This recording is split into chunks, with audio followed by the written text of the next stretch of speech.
Bonjour Cécile Dejoux. Bonjour Thibault. Vous êtes maître de conférence au Conservatoire national des arts et métiers, le CNAM, responsable opérationnel du Master RH et professeur affilié à ESCP Europe. Alors je vous reçois aujourd'hui pour parler de votre MOOC qui est le premier MOOC francophone. Il vous a valu de faire récemment la une du magazine Challenge. Ce MOOC il est intitulé Du manager au leader 2.0 et il compte 60 000 inscrits sur les 2 dernières années. Donc effectivement, je le disais, c'est le premier MOOC francophone. Déjà, est-ce que vous pouvez nous donner un ordre d'idée du profil d'inscrits à ce MOOC? Oui, alors c'est un MOOC grand public, c'est-à-dire que l'objectif, c'est que monsieur tout le monde, madame tout le monde peut s'inscrire à ce MOOC. L'objectif de ce MOOC, c'est qu'est-ce que c'est le métier de manager? Comment on décide? C'est quoi motiver quelqu'un? Comment on développe les talents de ses collaborateurs? Comment le digital impacte mon métier? Et comment devenir un leader? Donc ça veut dire que même si vous avez un ado et que vous voulez savoir comment décider ou comment le motiver le matin pour qu'il se réveille, vous pouvez suivre le MOOC. Donc vous avez toutes les classes d'âge et tous les profils qui sont inscrits et qui suivent votre MOOC. Tout à fait. On a à peu près un tiers de personnes qui y sont managers. Ensuite, on a un tiers d'étudiants et puis des personnes qui peuvent être aussi bien des prêtres, des pilotes d'avion, des pharmaciens, des notaires ou madame tout le monde.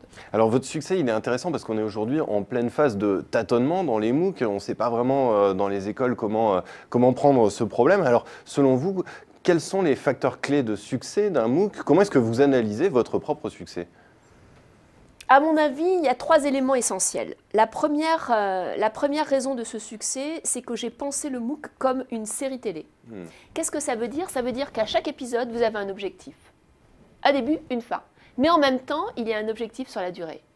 Et en même temps, vous travaillez bien sûr le contenu, la scénarisation, pour qu'il y ait du teasing et que vous ayez envie de suivre le deuxième épisode. Oui, donc il y a une vraie réflexion sur la scénarisation, c'est ça la clé. Tout est pensé, sachant que la saison 1 de l'an passé et cette année la saison 2, il y a de l'enrichissement avec un MOOC qui est maintenant en français et en anglais, avec de nouveaux interviews et surtout une nouvelle thématique qui est sur le digital et comment le digital transforme le métier de manager. Et ça marche? Quelle est la part d'inscrits qui suivent les sessions, qui suivent le MOOC jusqu'au bout? Alors ça c'est une, excusez-moi, mauvaise question.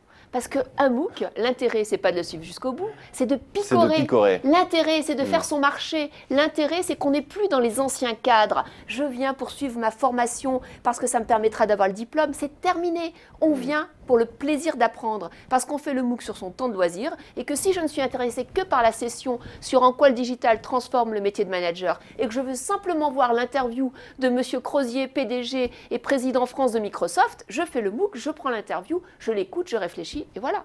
Ceci dit, pour répondre à votre question, parce que quand même vous me l'avez posée, il y a eu 18% de personnes à la saison 1 qui sont allées jusqu'au bout, 15% de certificats, ce qui est énorme, puisque les chiffres aux États-Unis sont entre 5 et 8% d'attestation finale.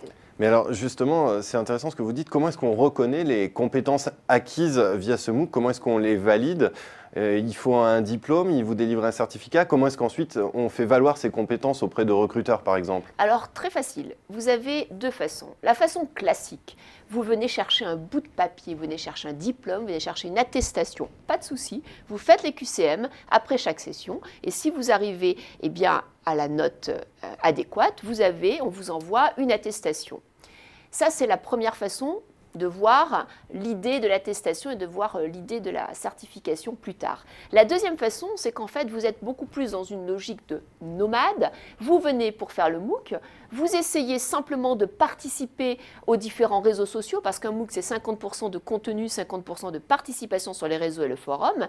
Vous allez devenir peut-être un leader sur un thème, quelqu'un qui va animer un groupe, etc., etc. Et là, je vais vous repérer et je vous ferai une recommandation sur votre profil. Et les recruteurs auront conscience de ces compétences? Deux choses. Il faut qu'ils connaissent le MOOC avant. Bien sûr, déjà, les MOOCers qui ont réussi ou qui ont été totalement leaders dans le MOOC mettent le MOOC dans leur profil LinkedIn et le valorisent dans leur CV. Première chose.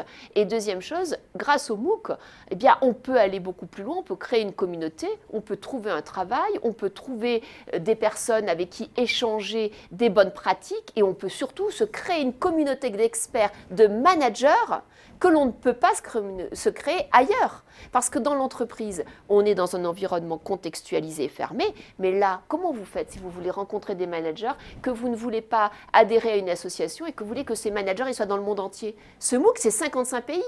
Donc là, vous allez avoir des managers en Asie, des managers en Amérique du Sud, aux États-Unis. Et grâce à ce MOOC, vous serez dans une vraie communauté, car après le MOOC, on continue à travailler ensemble et à réfléchir ensemble.